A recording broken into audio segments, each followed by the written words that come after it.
Hey everyone, welcome back to my YouTube channel. आज का हमारा टॉपिक है about bills of exchange. Last पे हमने एक पूरी एग्जांपल स्टडी की थी अबाउट बिल्स ऑफ एक्सचेंज। बिल्कुल बेसिक थी, उसमें बेसिक और कॉमन जर्नल एंट्रीज थी।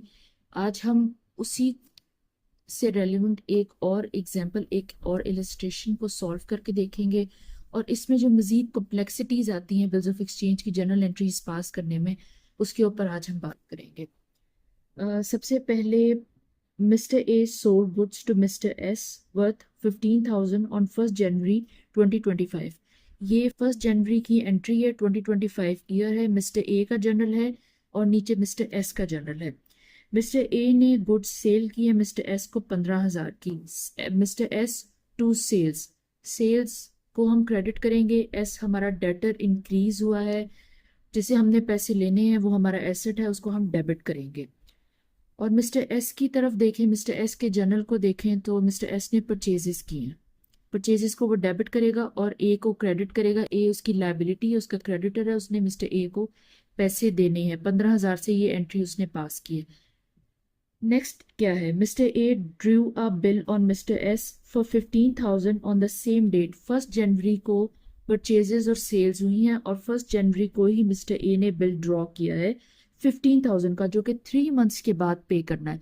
1 जनवरी को सेल की है मिस्टर ए ने, तो वो पेमेंट मांग रहा है 3 मंथ्स के बाद, यानी अप्रैल में ही is demanding the payment.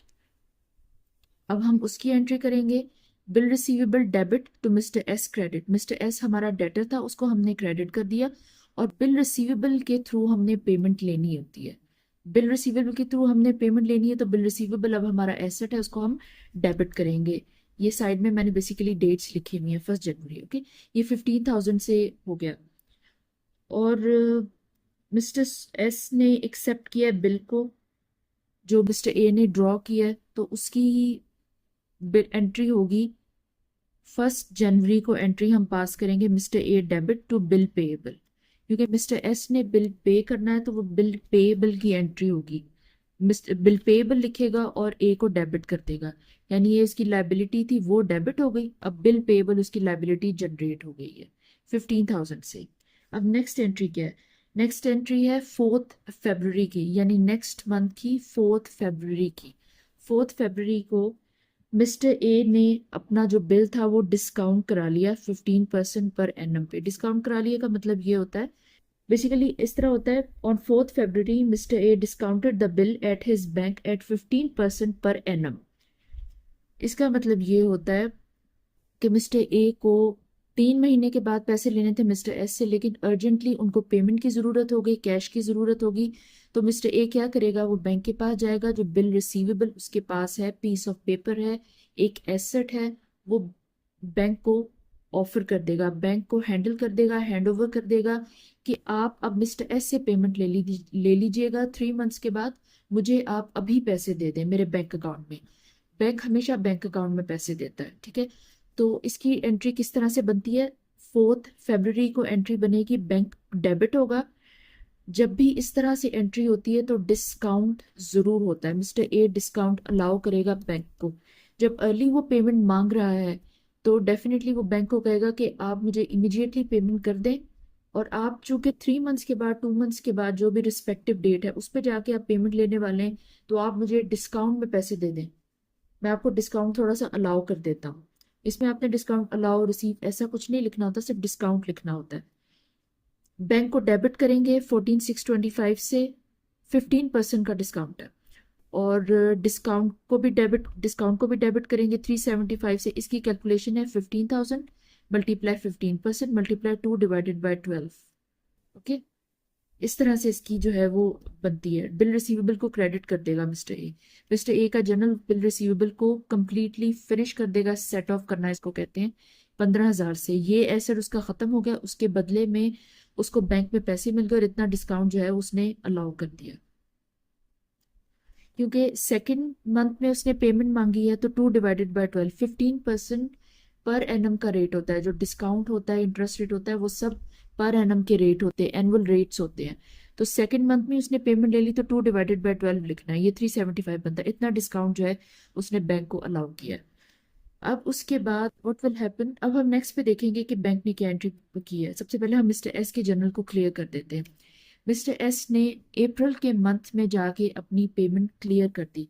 Mister S bank के पास गया, उसने कैश पे किया 15,000 का, और जो उसका बिल पेएबल था, उसकी लाइबिलिटी थी, वो सेट ऑफ हो गई, वो फिनिश हो गई, उसको उसने डेबिट कर दिया 15,000 से। उसका जो ये जर्नल था वो कंप्लीट हो गया।